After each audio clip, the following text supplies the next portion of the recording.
Oser partir, quitter sa vie comme on quitte un ami, sans peur, sans heurts, sans larmes, sans l'appréhension de l'après, appuyer doucement sur la gâchette du revolver de la mort, absorber le somnifère de l'éternité, se jeter sans crainte dans l'eau de l'au-delà, et couler à pic, sans un geste, jusqu'au fond corallien, à la cour de la reine des Murennes, au palais du prince de la pince, le crabe macabre de la décomposition lente. Oser fermer la porte des remords, oser tourner la page du livre des souvenirs, oser oublier les instants de bonheur fugitif, la fille aux yeux rieurs, le café chaud du matin, les dimanches ensoleillés, le sourire d'un ami, la musique. Oser imaginer son propre corps blanc, inerte sous le suaire, la tête sur un petit oreiller de soie noire, dans la moitonne d'été.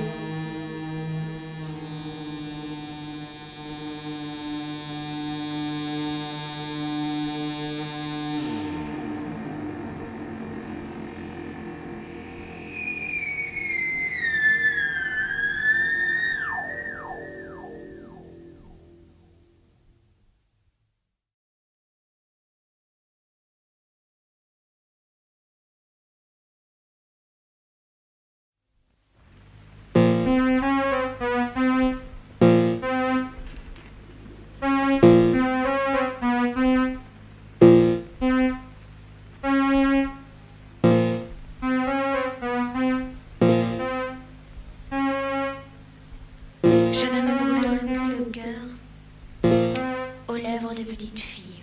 À leurs absences, à leur silence,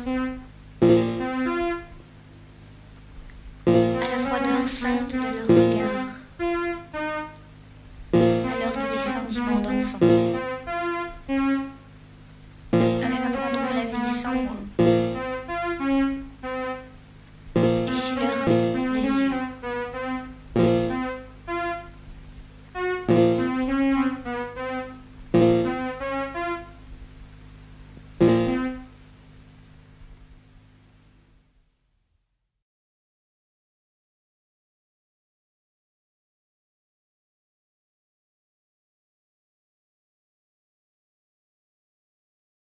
Elle avait posé ses mains douces sur le jukebox crasseux.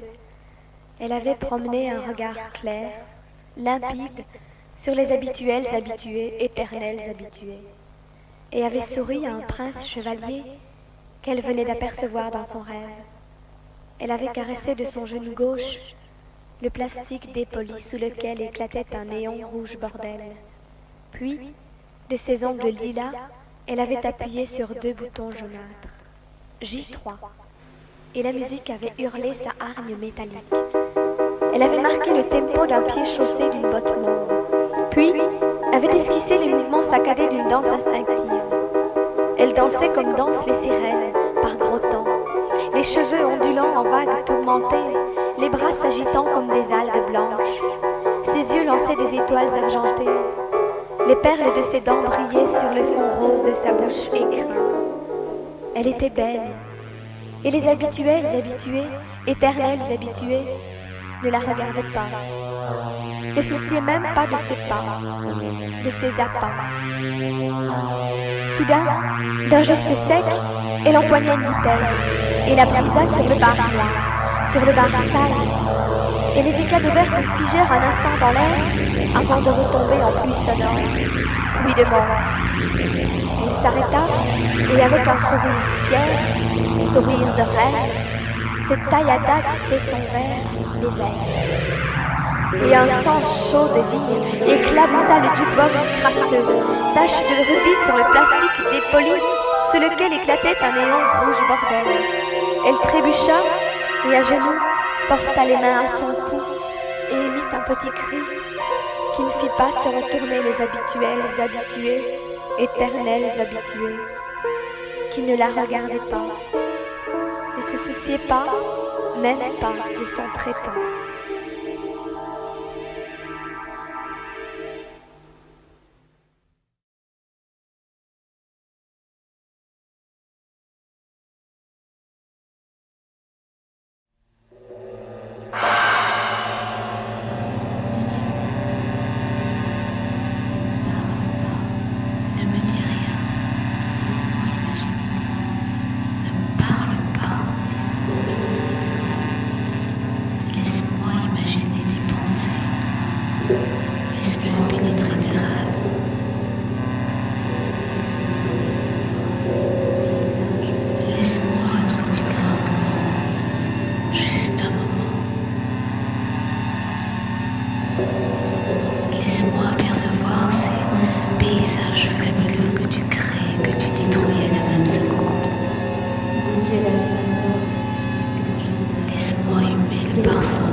Vous êtes triste dans vos manteaux noirs, fille de l'hiver. Vous êtes pâle dans la brise glaciale, blême dans la lumière de ces matins mornes.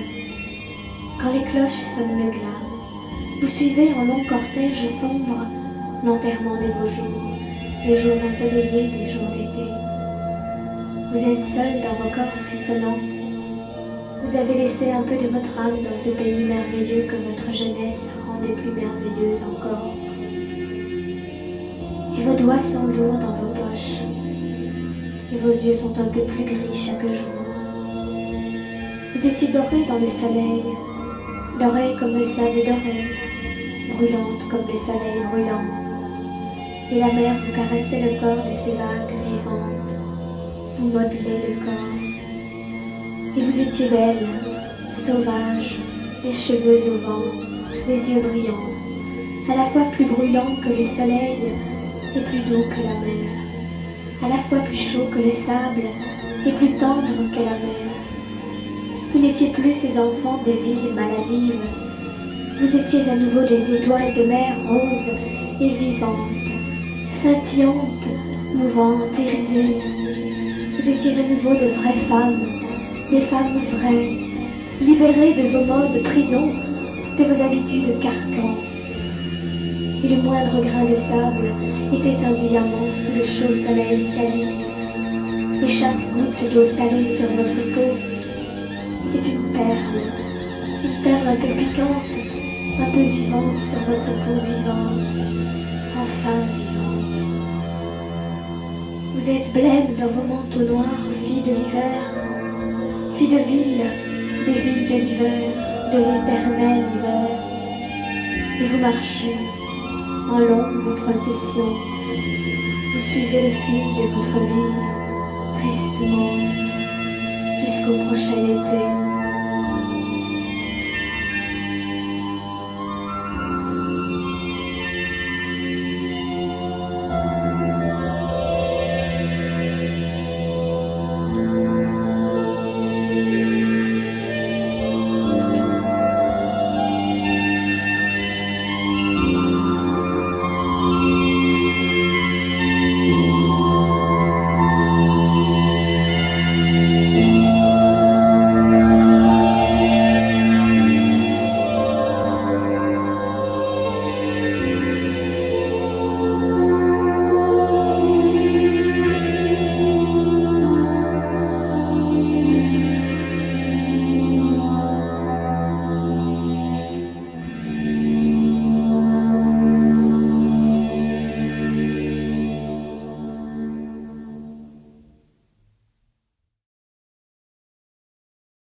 Ma porte était restée ouverte.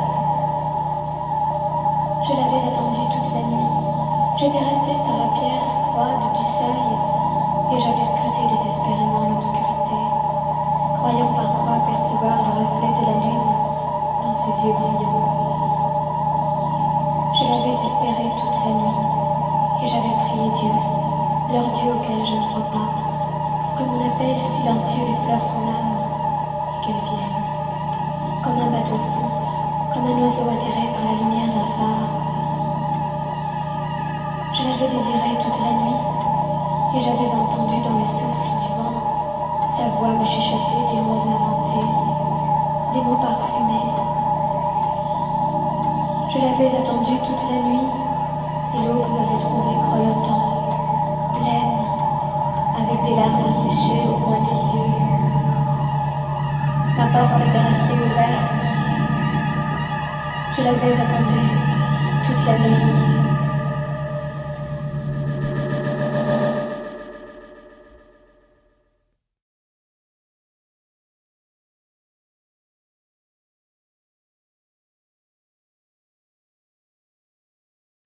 Grand, immense train international de métal, flambant, neuf. 9 femmes aux joues rouges, parle, bouge, sans un son. Son visage est tiré, fardé. La petite fille est assise, la tête posée contre la vitre.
Mille tristesse, où chaque geste acquiert une valeur de symbole décomposé pour nier la nullité.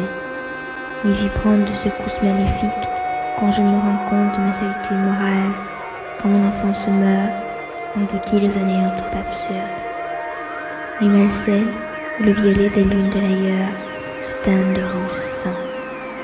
Nuit misérable, quand la seule solution est le refus et la fuite vers un univers factice, où la peine se reflète des milliers de fois, comme dans un immense diamant.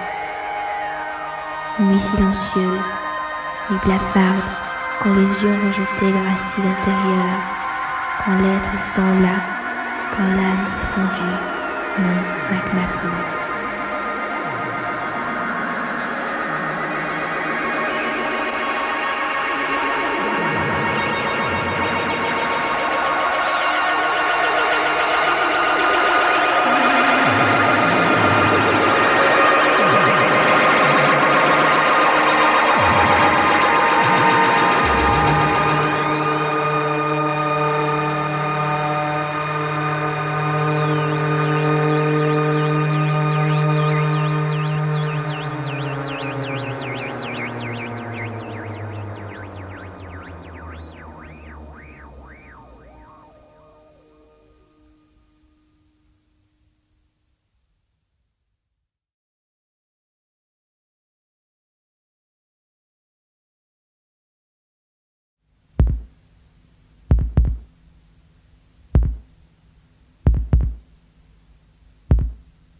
échec. Triste échec. Mort d'un espoir nouveau-né. Défiguré. Tu avais aiguisé ton rasoir. Ton coup de téléphone. Condamnation. Convocation à comparaître au tribunal de l'indifférence.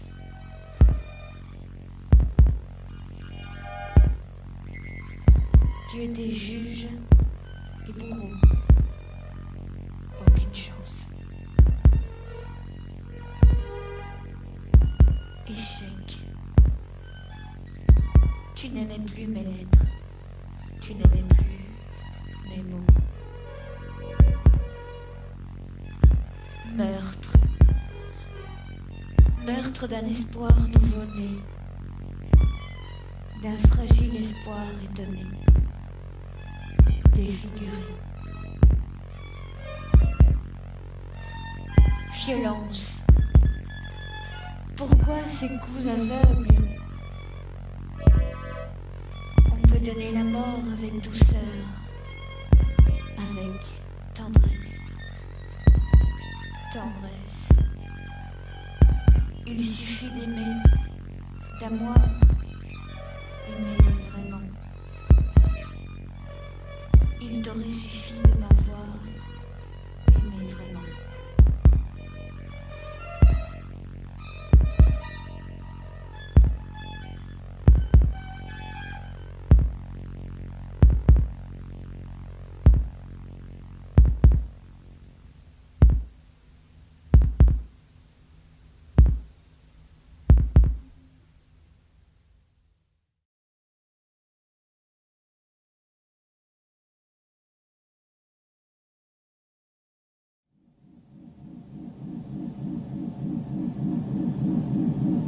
Et la ville m'ouvre à nouveau ses rues sombres et humides, aux murs mouillés qui reflètent la lumière blafarde d'une lune malade. Elle me montre sans pudeur ses barres rouges, sexe béant sur le front noir de ses nuits d'ennui. Elle me fait sentir sa lourde odeur de morte, flottant entre les poubelles et les hauts fourneaux, entre les trottoirs visqueux du vomissure et le cadavre pitoyable d'un chat éventré sur le bitume. Elle m'accueille à nouveau dans ce cinéma triste, aux latrines nauséabondes où sur la toile jaunie se nouent et se dénouent des drames débiles, des orgies cliniques, des délires mécaniques, des violences hystériques. Elle m'attire à nouveau dans ces cafés enfumés et bruyants où les jukebox est roi, où les drogués abrutis avalent leur mort au comptoir, divaguent et te bousculent pour aller pisser. Elle me pousse à nouveau vers ces snacks moites où on ingurgite le formica graisseux pour le prix d'un tube de somnifère, un cervelas au papier journal ou une ration de patates poisseuses. De quoi être malade toute une nuit, de quoi dégueuler tout le reste de son envie de vivre. Elle sait vraiment que je me perdrai encore en elle, que je me perdrai toujours en elle, jusqu'à ce que je retrouve un paradis éphémère qui portera peut-être le mot ton prénom.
L'aube approchait.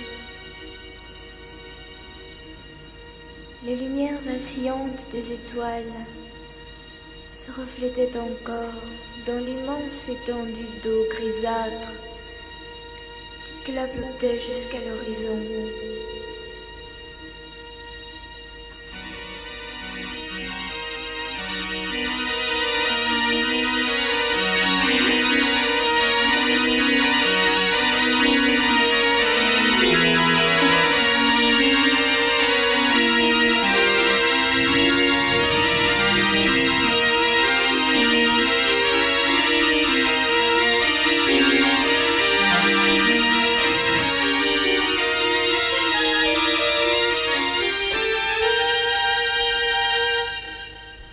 Trois oiseaux morts flottaient à la surface, et la couleur rose du soleil naissant s'accrochait à leurs plumes mouillées, poisseuses d'huile noire.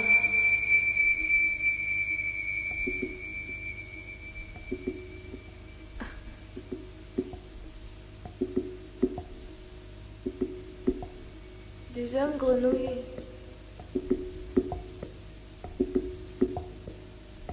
de caoutchouc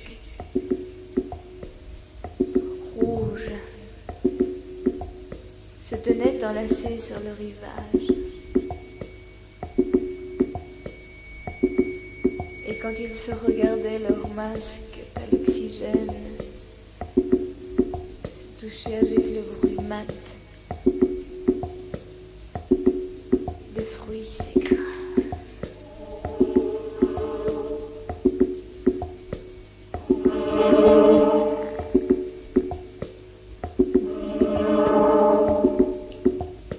Ils n'avaient pas encore l'habitude.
Une SAF mobile sur la colline C126 éteignait ses phares directifs.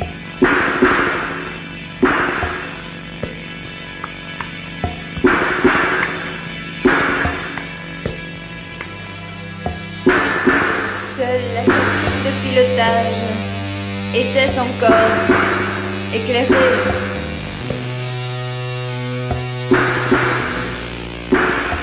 Un homme s'y tenait la tête entre les mains. Pathétique figure de détresse.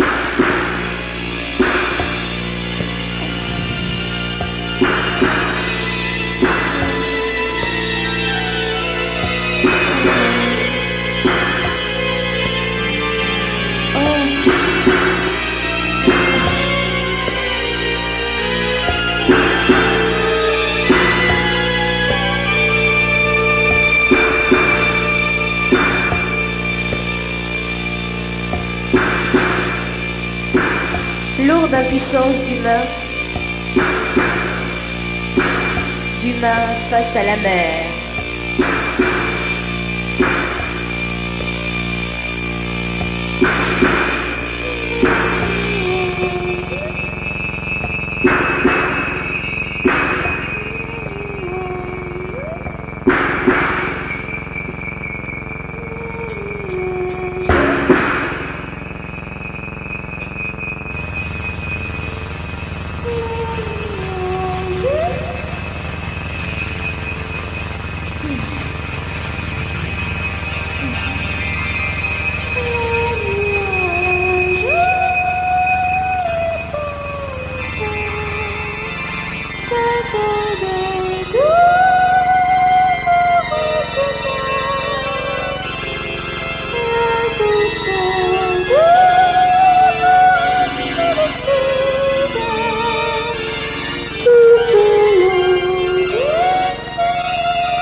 Il regarda par 2 fois sa montre bracelet.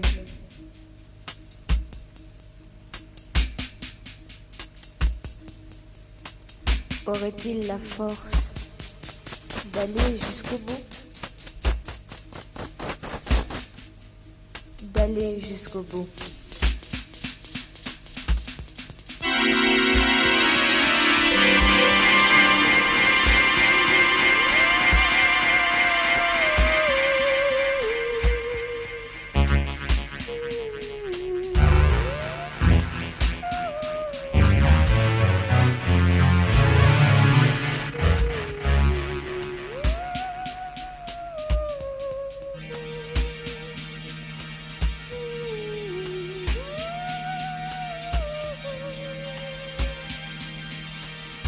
Lentement, pesamment, il se leva.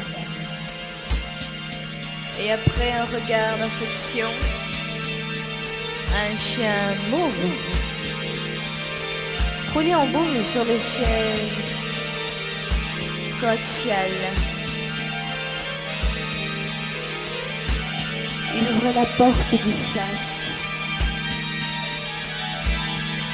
qu'il verrouilla derrière lui. Le signal se fit.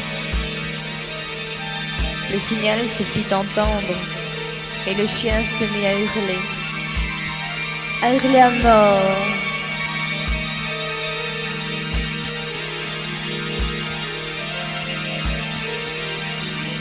Bizarre.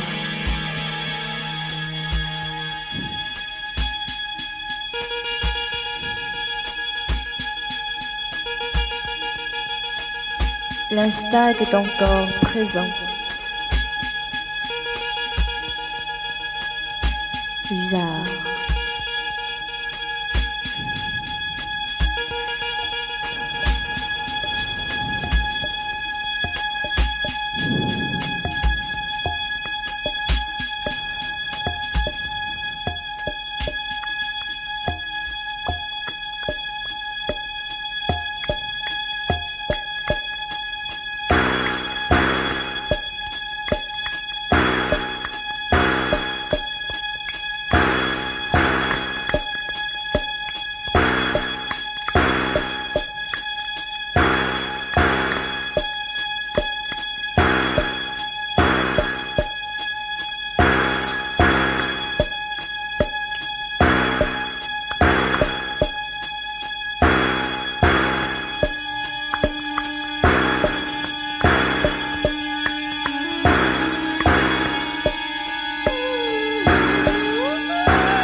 pas vers un bouquet de mistletoe monstrueux.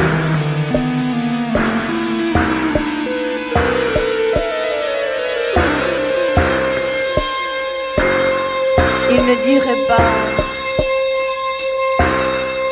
bien longtemps. Poco.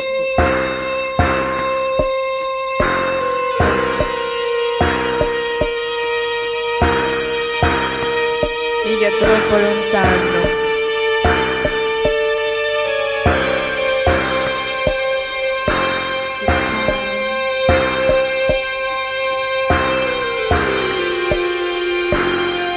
Sans masque à oxygène.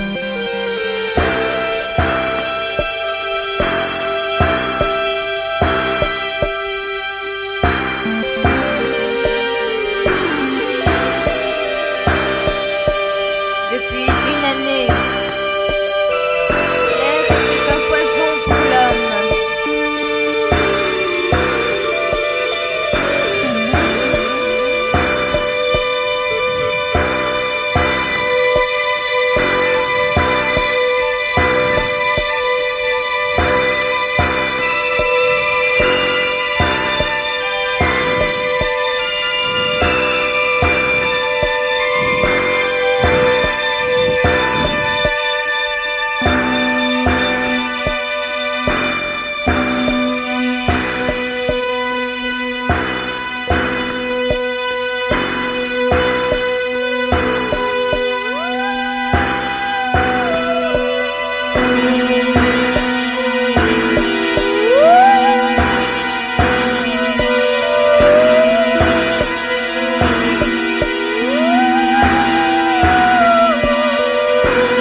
neuvième.